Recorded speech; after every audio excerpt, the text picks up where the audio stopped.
السلام عليكم، كيف الحال؟ جماعتكم طيبة؟ طيب اليوم عندنا موضوع عشان نتكلم عنه. أول حاجة بدنا نتكلم عن ذكرى الكذبة السنوية للدكتور رشاد العليمي. طيب تاريخ كم الدكتور رشاد زرتعز؟ 27/8/2024. كم التاريخ اليوم؟ 29/8/2025 سنة. على أساس أن الدكتور رشاد لما زرتعز قام محمل بحزمة من الوعود الكاذبة الذي ما لامسناش بأرض الواقع، على أساس أنه أعاد السلطة المحلية حقنا كان 6 شهور عشان إيش؟ تحسين الوضع داخل إطار محافظة تعز. إيش فعلا السلطة المحلية حقنا؟ ولا حاجة. 6 شهور قعد، 6 شهور مشت، ولا حاجة. نحن ارتقينا بعد زيارة الدكتور رشاد العليمي من سوء إلى أسوء. هذا اللي حاصل. طيب يا دكتور رشاد، خليني أحكي لك إيش حدث بالمولد اللي قلت له، على أساس إنك أنت ما أنتش عارف، أنت تكذب ونحن نصدقك، كل إحنا ماشيين بنفس الموال نفس المسار. المدارس اللي كانت قبل سنة مفتوحة يا دكتور رشاد اليوم مقفلة. المعلمين اللي خرجوا يستقبلونك قبل سنة اليوم معاهم شعارات إخلاء بيوتهم. ليش؟ بسبب الإيجارات المتراكمة. المعلم أصبح بالشارع. الشوارع الذي تم ترقيعه اليوم اتسعت الحفر وامتلأت بالسيارات الخاصة والبساطات، تاركوا لنا بس مترين للعبور. القتل تطورنا بتعز. القتل من قبل كانوا يقتلوا مين؟ الأطفال والمدنيين. اليوم ضابط الأمن بكل يقتل بشارع تعز. المستشفيات ما تشفيش الناس، لا، المستشفيات عشان تتشفي بالمرض، عشان تتشفي بوجع الناس، عشان تتشفي بمعاناتهم، عشان تتشفي بألمهم. تقول بوجعنا يتاجرهم. هذا الوضع اللي وصلنا له تعز. وضع مأساوي لأبعد حد، وضع مزري. سلطة محلية فاشل. ما فشلت السلطة المحلية، والمحافظ جالس يعبث بنا كذا، ويعبث بوجعنا، يعبث بخدماتنا، يعبث بموارد تعز، يعبث بإيرادات تعز، إلا لأنه عنده ظهر يحمو، لأنه عنده أحد يستر عليه. لو ما كنتش تستر عليه يا دكتور رشاد ما وصلنا للوضع الذي وصلنا له. أنت نتحملك كامل المسؤولية، أنت السبب الأول والرئيسي. ما حد بيقرأ يفسد اللي عنده ظهر يحموه، ما حد بيقرأ يسرق إلا في عنده أحد يحموه، يخرجه من الورطة اللي بيوقع فيه به. طيب خلينا نجي الموضوع الثاني. خلينا نتكلم عن الفساد الحاصل داخل إطار المحافظة والمديريات الذي يقوم به المحافظ، الوكلاء، مدراء المديريات، قيادات المحور، المتحصلين. شوف هنا مدراء المديريات عاملين نفسهم دولة. تجي عند مدير المديريات ولا كأن المحافظ ولا كأن رئيس الجمهورية، عامل نفسه ما حد يقدر يباشره. تمام. كيف؟ شوف المسؤولين الكبار حقنا ايش عندهم حق اسمه إعاشات، وعندهم رواتب الدولار. طيب المسؤولين حقنا الصغار تاني نجي لهم ترى ما فيش عندهم لا إعاشات ولا عندهم رواتب الدولار، عندهم حق اسمه إيرادات.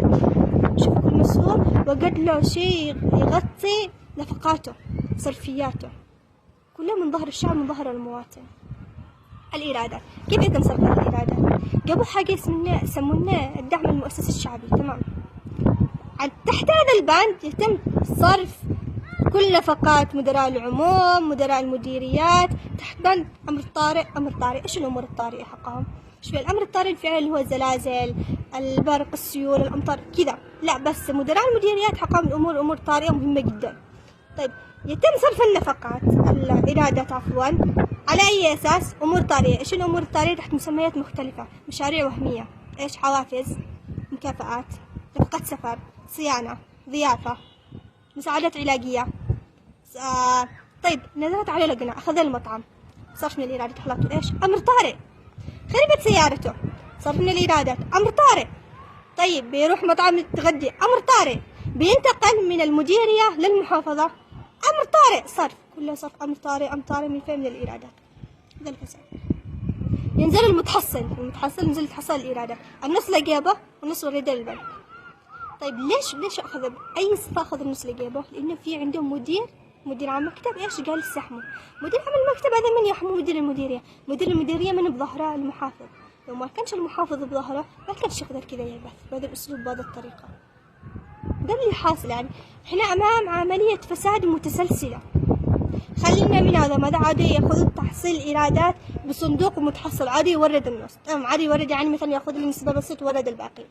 مدراء الواجبات والأشغال هذا معادهم لحالهم، هذا بعالم لحالهم. هذا يتم تحصيل حين ما يشتي، تمام، بالمبالغ الذي يشتي، أحيانا يورد النص وأحيانا يورد أقل من النص، الباقي لا اللي جايبه، لا حسيب ولا رقيب عليهم، لا مديرية يحاسبهم، لا لجنة تنزل تحاسبهم ولا حد، حتى لو نزلت فرض اللجنة.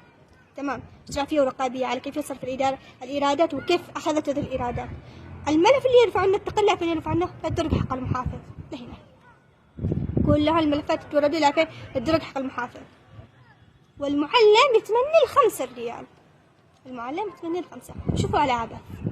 نحن قاعدين نحاسب المسائل الكبار والإعاشات مدري ايش. بدي حاسبين المسؤول الصغير. لو قدرت تحاسب المسؤول الصغير بنقدر نحاسب الكبير. خلينا نبدأ على قدرنا، على واحدة. ولو جينا للمنطق، بأي حق أنت تأخذ من هذا المواطن رسوم؟ بأي حق تأخذ منه ضرائب؟